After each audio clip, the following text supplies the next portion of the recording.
Hello बच्चों, so let's understand the question first. The question says complete removal of both axial ligands along the z-axis from a octahedral complex leads to which of the following splitting pattern? Okay, relative orbital energy note on a scale. Okay, so पहले मैं बात करता हूं octahedral complex की. ठीक है, तो octahedral complex हमारा कुछ इस तरीके से होता है. देखिए ये आ गया और यहां पर ये z-axis. ठीक है, ये कौन सी साइड में रहता है, इसको हमने बोल दिया जेड एक्सिस, और ये एक्स एक्सिस और ये वाई एक्सिस. ठीक है, तो इसमें जैसे जो शेप होती है ऑक्टाहेड्रल कॉम्प्लेक्स की अभी हम बात कर रहे हैं. ठीक है, यहां पर लिख देता हूं मैं, दिस इज ऑक्टाहेड्रल.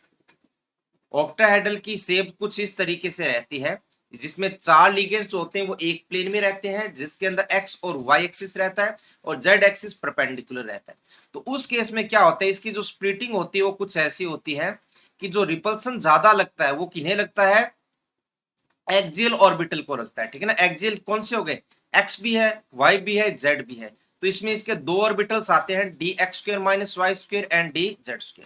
और जो इजी ऑर्बिटल्स होते हैं, तीन बचे हुए ऑर्बिटल, वो कौन से हैं, d x y, d y z and d z x. इनको रिपल्सन क्या लगता है, कंपेरेटिव वीक लगता है, कम लगता है. ठीक है, तो अब क्या बोला है, अब ये बोला गया इस क्वेश्चन में कि यहां से जेड एक्सिस को हटा देते हैं. ठीक है, तो जैसे ही जेड एक्सिस को हटाएंगे तो हमारे पास शेप कुछ ऐसी रहेगी.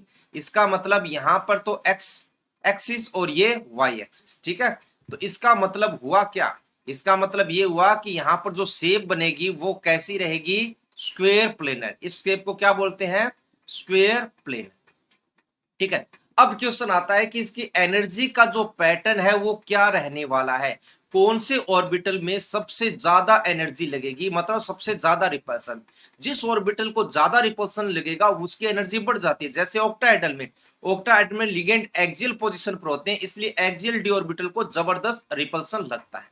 तो यहां पर हमें क्या देखना है, जो रिपल्सन लगेगा वो किसे ज्यादा लगेगा, एक्स एंड वाई एक्सिस से जो रिलेटेड होते हैं उनको. ठीक है, तो यहां पर इसके जो ऑर्बिटल्स है यही स्प्लिट होने वाले हैं. देखिए कैसे स्प्लिट हो जाते हैं मैं बताता हूं.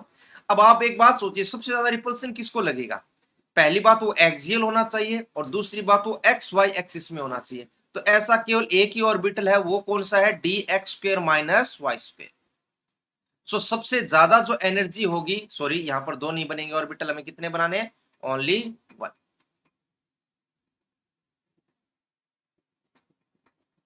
सो देखिए जो सबसे ज्यादा रिपल्सन फील होगा वो होगा कौन से ऑर्बिटल को, वो होगा हमारे पास D x square minus Y square. क्यों, क्योंकि ये एक्स वाई प्लेन पर भी है और एक्सिस भी है. ठीक है, तो मोस्ट रिपल्सन इसको होगा.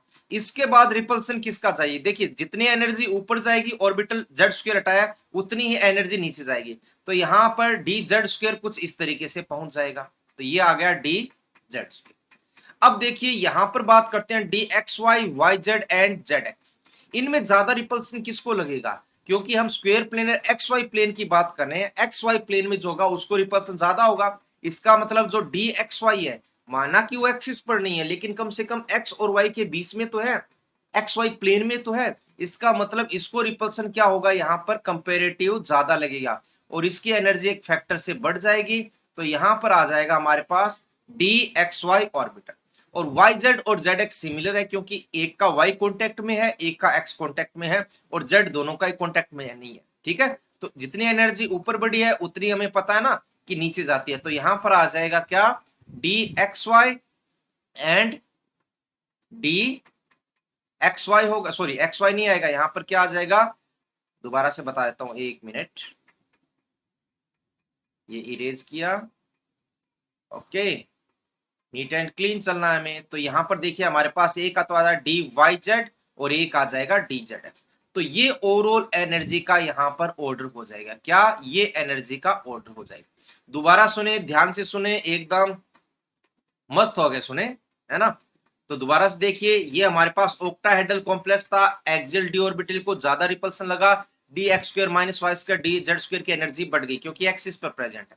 जेड वाले एक्सिस को हटाया है तो यहां पर ये शेप बन जाएगी, एक्स वाई प्लेन से रिलेटेड है, लिगेंड्स एक्सिस पर प्रेजेंट होंगे, एक्स वाई प्लेन में होंगे. सो सबसे ज्यादा रिपल्सन लगेगा यहां पर d x square minus Y square को. क्यों, क्योंकि एक्स वाई प्लेन में है और एक्स वाई एक्सिस पर है, मोस्ट रिपल्सन इसको. फिर डी एक्स वाई आएगा, क्यों? क्योंकि एक्स वाई प्लेन में है। फिर डी जेड स्क्वायर को लगेगा, क्योंकि जितनी एनर्जी इसके ऊपर गई उतनी ही नीचे। और साथ ये भी बता सकते हैं कि ये कम से कम एक्सियल तो है। और सबसे लास्ट में एनर्जी रिपल्सन लगेगा इन दोनों ऑर्बिटल को, क्यों? क्योंकि ये ना तो एक्सियल है और ना ही एक्स वाई प्लेन के कॉन्टेक्ट में। सो ये हमारा एनर्जी का ऑर्डर होगा। ये अब देखते हैं कौन से ऑप्शन में दिया हुआ है। सो देखिए, सबसे पहले d x square minus y square. So option number 1 dx square minus y square, then dxy, then dz square, then dxz and yz. Okay, so the right answer is option number 1, that is this. Okay, so hope you understand the concept well. Best of luck.